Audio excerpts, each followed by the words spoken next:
Is Ash Ketchum the worst Pokemon trainer ever? For 20 plus years, Ash Ketchum has wanted to be the very best like no one ever was. But has he even come close? Lots of Pokemon fans say definitely not, claiming he's actually the worst trainer ever. Are people justified in feeling this way? Today, we're gonna dive deep into the world of Pokemon and investigate if Ash Ketchum will ever become a Pokemon master. Early in his adventures, Ash definitely struggled. He overslept for his very first day as a trainer and was stuck with an unruly Pikachu. He also failed his way through 8 gym battles in the Indigo League. Out of 8 badges, Ash really only won 2 or 3 of those battles fairly. I guess I'm not gonna get that Cascade badge. Wrong. We're giving this badge to you. Huh? How come he gets the badge? He didn't win. Ash lost in the Pokemon League because his strongest Pokemon, Charizard, refused to battle for him. He wasn't listening to him. He was not listening. So yeah, Ash did not get off to the greatest start. And if you're only familiar with his early journeys, you might think he's a pretty bad trainer. But guess what, folks? Since Ash's early struggles, over 900 additional episodes of the series have been released. Did you catch them all? Well, we've got the highlights for you. So buckle in, baby. One rookie mistake that Ash seems to make over and over is failing to recognize type advantages. In his very first gym battle against Brock, Ash made this mistake not once, but twice. Bad strategy. Don't you know flying Pokemon are weak against rock types? What a dummy. But over the course of the series, Ash's out-of-the-box approach to battling became one of his greatest strengths. He learned to be less predictable and focus on his Pokemon's other abilities outside of type matchups. Pikachu knocked the wood up into the air! Now, use the trees!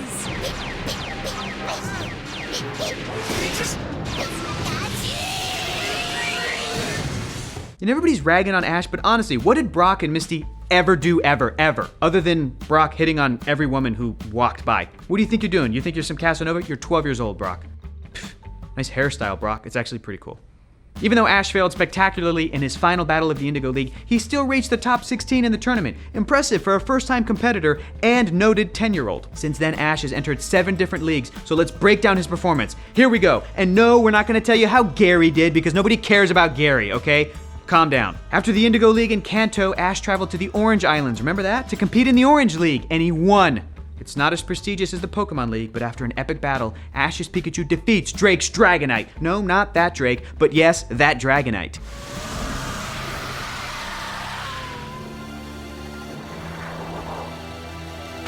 See? Ash defeated Drake without outing his illegitimate child. Very classy, Ash. Ash Ketchum, Orange League champion. Next, Ash entered the Silver Conference in Johto and finished in the top 8, improving on his Indigo League finish. After that, Ash traveled to the Hoenn region and finished in the Evergrande Conference top 8. In the Sinnoh region, Ash finally improved on his top 8 finish, making it into the top 4 in the Lily of the Valley Conference. Wow, is that really what it's called? It's Lily of the Valley? Isn't that what Walter White used to almost kill that kid? What was that kid's name? Brock. Whoa, Brock. But honestly, Ash's loss this time wasn't even his fault.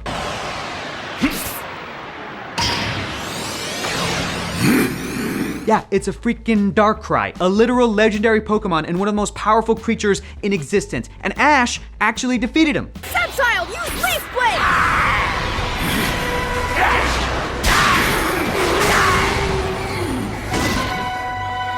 Now, he lost 3 of his 6 Pokemon in the process, but Ash was the first trainer we ever saw defeat Darkrai. And how is Ash rewarded? By having to fight another damn legendary.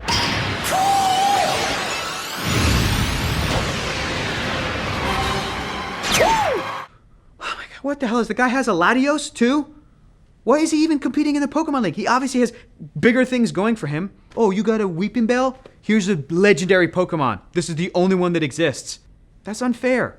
All right, okay, look, maybe Ash would have done better if he didn't have to face some of the most powerful Pokemon ever. Following Sinnoh, Ash enters the Unova League and regresses slightly, finishing in the top 8 again. The Kalos League is a different story, as Ash reached the final match of the tournament. It was an impressive, hard-fought battle, but in the end, Ash's Greninja fell to a Mega Charizard.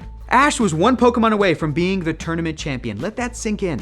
So overall, Ash's performance in the Pokemon League is pretty damn impressive. And again, I want to remind you, he's only ever been 10 years old. This has all happened in 1 year. Imagine where he's going to be when he's 12.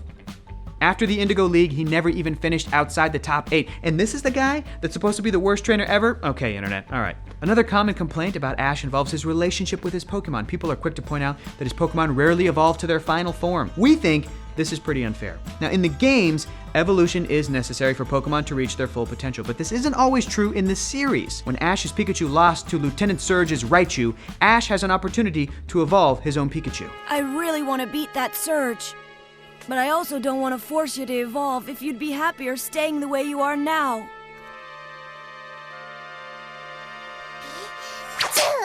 Oh.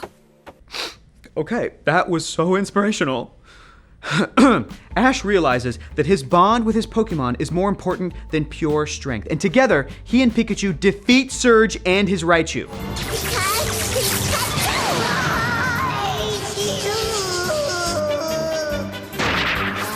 The biggest knock on Ash's competence is that he constantly releases his strongest Pokemon, including his Butterfree, Pidgeot, Lapras, Charizard, Goodra, and Greninja. These are some of the most powerful Pokemon he's ever had, so is this a fair complaint? Hell to the no, it is not. At the end of the day, Ash always does right by his Pokemon, and releasing them is no different. Ash gave Butterfree, Pidgeot, and Lapras the choice to live freely with their own kind. When Ash's Charizard realizes how weak it is compared to other Charizards, Ash leaves him to train in the stupidly named Characific Valley. But this is what Charizard wanted, is the point. Don't focus on the name Characific Valley, that's a dumb name. I don't want to leave you, but I know you have to stay. Train hard, Charizard. We'll meet again someday. In the X and Y series, Ash releases both Goodra and Greninja, probably his two strongest Pokemon at the time. Greninja is given the task of protecting a rare Pokemon from harm, and Ash obliges, because he's a good dude. We'll always be connected, even if we're not in the same place. The truth is, we won't ever really be apart. When he was a Goomy, Goodra was separated from his friends and family, and Ash recognized how important they were to him. You're not a little Goomy anymore. Now you can help and protect all your friends. You'll all be able to live together happily. That's what you wanted most of all, right? Every single time Ash releases a Pokemon, it's a selfless act in the best interest of his friends, and it proves that Ash bonds with his Pokemon like few other trainers can. And this is what ultimately makes Ash a great trainer. Total trust between Ash and Pikachu. That's why Ash is so strong. Take notes, kids, okay? Compassion. Compassion and heart wins all. I know you all were super pissed when Ash left his Charizard, but did you know that they later reunite in the series? Charizard rejoins Ash during his time in Unova, and guess what, y'all? Charizard actually f***ing listens to him this time, because Ash is good. Wing attack!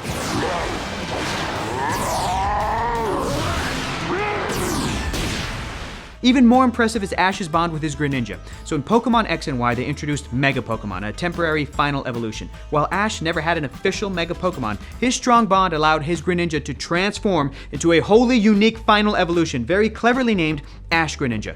Ash is such a great trainer that he personally willed into existence an uber-powerful Pokemon that has literally never been seen before. And yeah, he's super badass. Water Shuriken!